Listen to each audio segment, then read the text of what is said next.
Hey everybody, Proverbs 17 verse 15 today. He who justifies the wicked and he who condemns the righteous are alike an abomination to the Lord. So an abomination to the Lord, two things, somebody who justifies the wicked and somebody who condemns the righteous. We're talking about justice, and justice is not a very complicated term. It describes fairness, and usually fairness on a more social or judicial level. That's justice, and that's what courts and people are to do. And Solomon is a king. He's writing this. He would have had to deal with judges. He would have had to deal with court cases, both corrupt and not. And he would have heard stories and heard appeals directly to the king, perhaps. And he's instructing his son, justifying the wicked and condemning the righteous are both an abomination to the Lord. We tend to think of justice today in terms of categories.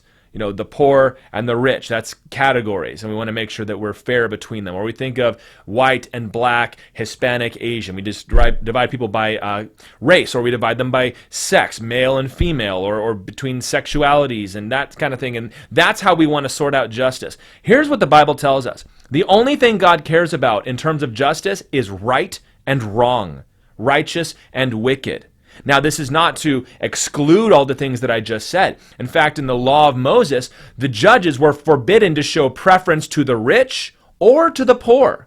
Whether you are somebody that's trying to curry favor with the rich and so you're going to let them get away with stuff, or if you're somebody who's kind of a bleeding heart and cares about the poor. God goes, I don't care. If the poor is in the wrong, you show them justice. You don't get to justify somebody who's wicked, and you don't get to condemn somebody who's righteous. And we see this all the time, where we're willing to excuse the sin of somebody we like, but even somebody we don't like, when they do the right thing, we want to condemn them for it. And that is it's a blight on our political discourse, but it's beyond that. It's even in the way we interact with one another, even in the church. The Lord demands that we show justice and fairness. And if you get over into the New Testament, He also demands that we show grace and mercy to one another.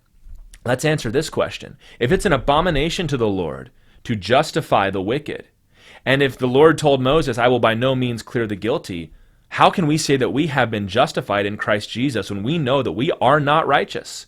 Here's the answer. It's substitutionary atonement. Jesus Christ was the capital R righteous one, who stood in our place and took the penalty upon Himself. So to be justified in Christ is not to see your sin skipped over. Your sin was punished at the cross in Jesus Christ. He took the ultimate penalty upon Himself that you deserved, so that now God can offer you forgiveness for those who will believe and identify themselves with Jesus. But those who refuse, those who demand fairness for themselves and are willing to take that risk, it will not end for you. Everybody, no matter your class or race or any of that, is wicked in God's eyes. Your sin is right before you. I don't need to defend this to you. You have sin coming out of you, and God has to judge that.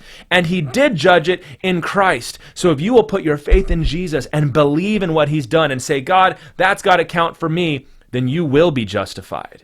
But the Lord will not justify somebody who refuses to humble and prostrate themselves before Jesus. Because just as it is an abomination in our own courts, it would be an abomination in the courts of heaven for God to clear the guilty or to condemn those who are righteous in Jesus. God bless you all. See you next time.